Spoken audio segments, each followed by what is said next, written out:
আমরা নভেম্বর 2022 সাল থেকে তো ফ্লাইট শুরু করলাম। আমাদের ইনিশিয়াল ফ্লাইট অপারেশন শুরু করি আমরা ডোমেস্টিক নেটওয়ার্কে দুইটা ATR 72-600 এয়ারক্রাফট দিয়ে। আমরা অপারেশন শুরু করার কয়েক মাস পরে, মাস চারেক পরে আমাদের থার্ড এয়ারক্রাফট যুক্ত হয়। আমরা ঢাকা থেকে চিটাগং, কক্সবাজার, সৈয়দপুর এবং সিলেট রুটে ফ্লাইট অপারেশন করেছি। এই মুহূর্তে আমাদের ফ্লিট সংখ্যা 3, বাট এটা আগামী সপ্তাহ থেকে 4-এ উন্নীত হচ্ছে। We are receiving our 4th aircraft in the fleet from next week. তো আমাদের প্ল্যানটা হচ্ছে যে ডোমেস্টিক নেটওয়ার্কটাকে স্ট্রেংথেন করা। আমরা এখন 5টা ফ্লাইট করছি ঢাকা থেকে কক্সবাজার ডেলি, এটা 7টায় উন্নীত হবে। আমরা 3টে ফ্লাইট করছি ডেলি টু সৈয়দপুর, এটা 4টা হবে। অন্য রুটগুলোতে আমাদের কারেন্ট প্ল্যান্স মেনটেন, মানে কারেন্ট ফ্লাইটস অ্যান্ড ফ্রিকুয়েন্সি আমরা মেনটেন করবো। আমাদের তো দেশটা ছোট এবং আমরা যারা অপারেটর আছি, যে 3-4টা এয়ারলাইন অপারেট করছি, আমরা সবাই সিমিলার এয়ারক্রাফট দিয়ে সিমিলার ফ্লাইট অপারেট করছি। সেখানে ডিফারেন্স ক্রিয়েট করাটা কিন্তু খুব কঠিন। তো যে দুটো জায়গাতে আমরা সব শুরু ডে 1 থেকে একটা এমফাসাইজ করার মধ্যে ছিলাম, একটা হচ্ছে গ্রাউন্ডের কাস্টমার সার্ভিস এবং ইনফ্লাইট কাস্টমার সার্ভিস। এই দুটার ক্ষেত্রে আমরা ট্রেনিংটা ক্ষেত্রে জোর দিয়েছি। আমরা কন্টিনিউয়াস একটা ট্রেনিং প্রোগ্রাম এখন পর্যন্ত কন্টিনিউ করে এসেছি, যাতে করে আমাদের গ্রাউন্ড স্টাফ এবং আমাদের ইনফ্লাইট ক্যাবিন ক্রু এরা যাতে যাত্রীদের সর্বোত্তম সেবাটা এনশিওর করতে পারে। ওই জায়গাটাতেই হয়তো আমাদের সফলতা, যে আমরা কিছুটা হলো একটা ডিফারেন্স ক্রিয়েট করতে পেরেছি ফ্রম দি আদার এয়ারলাইন্স, এবং যার কারণে যাত্রীরা আমাদের সার্ভিসটাকে পছন্দ করেন। As the youngest airline from Bangladesh and the world, আমরা IOSA সার্টিফিকেশন পেয়েছি গত অগস্টে। উই আর অ্যান আইটা মেম্বার এয়ারলাইন। 2 বছরের কম সময়ে পৃথিবীর কোনো এয়ারলাইন IOSA পেয়েছে বলে রেকর্ড আমি কোথাও খুঁজে পাইনি এবং অনলাইনে কোথাও নাই। So we are one of the youngest in the world and definitely the youngest in Bangladesh. এবং এই IOSAর যে অ্যাক্রেডিটেশনটা, অ্যাকনোলেজমেন্টটা, এটা কিন্তু আমাদের সেফটির যে কমিটমেন্টটা, এটাকে হাইলাইট করে।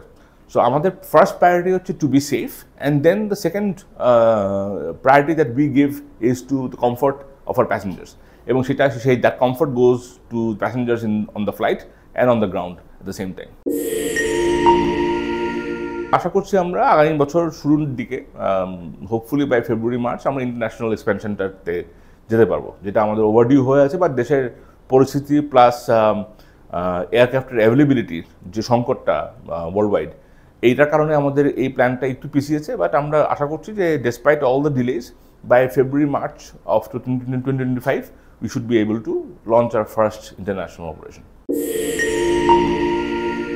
আমরা এই মুহূর্তে আমাদের স্কোপে ছিল হচ্ছে কলকাতা এবং কাঠমান্ডু। যেহেতু ইন্ডিয়াতে এখন একটা ট্রাফিকের সংকট চলছে, তো সেই কারণে আমরা হয়তো কাঠমান্ডুটাকেই প্রায়োরিটাইজ করব। কারণ কাঠমান্ডুর জন্য যেই পোটেনশিয়ালটা, ট্রাফিকের ডিমান্ডটা, সেটা ইজ অলরেডি কোয়াইট স্টেডি। এবং আমরা মনে করি যদি কলকাতা দিয়ে আমরা শুরু করতে না পারি, তাহলে কাঠমান্ডু দিয়েই শুরু করাটা সমীচীন হবে। 2 বছর উপলক্ষে আমাদের একটা ইউনিক কোনো একটা ক্যাম্পেইন রান করার ইচ্ছা ছিল, যে 2 বছর হচ্ছে আমরা আমাদের প্যাসেঞ্জার, আমাদের যারা কাস্টমার আছে, এদেরকে একটা ইউনিক একটা অফার দিতে চাই।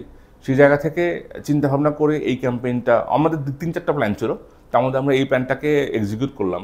এবং এটার মূল উদ্দেশ্যটা হচ্ছে যে এই নভেম্বর থেকে ফেব্রুয়ারি পর্যন্ত যে পিক পিরিয়ডটা, যে পিক পিরিয়ডে অনেকে কমপ্লেন করেন যে ভাড়া আমরা অনেকে বেশি নিচ্ছি, অযৌক্তিক ভাড়া হচ্ছে, ইত্যাদি ইত্যাদি। এই জায়গাটাতে কিছুটা হলেও আমরা এই ক্যাম্পেইনের মাধ্যমে একটা সহনীয় ফেয়ার দিতে পারছি। যদিও এই প্যাকেজটা অ্যাপ্লাইজ ফর 2 প্যাসেঞ্জার্স ফ্লাইং, যে কোনো একজন প্যাসেঞ্জার একক ট্রাভেল করলে এইটার বেনিফিটটা পাচ্ছে না। বাট যে কোনো 2জন প্যাসেঞ্জার যদি একসাথে ট্রাভেল করেন, তারা যে বেনিফিটটা পাচ্ছে, ইট গিভস দেম সেভিংস, এবং এটা একটা ভ্যালু রিটার্ন করছে। সো আমাদের 2 বছর উপলক্ষে this is our way of thanking our passengers by giving them a value for their money.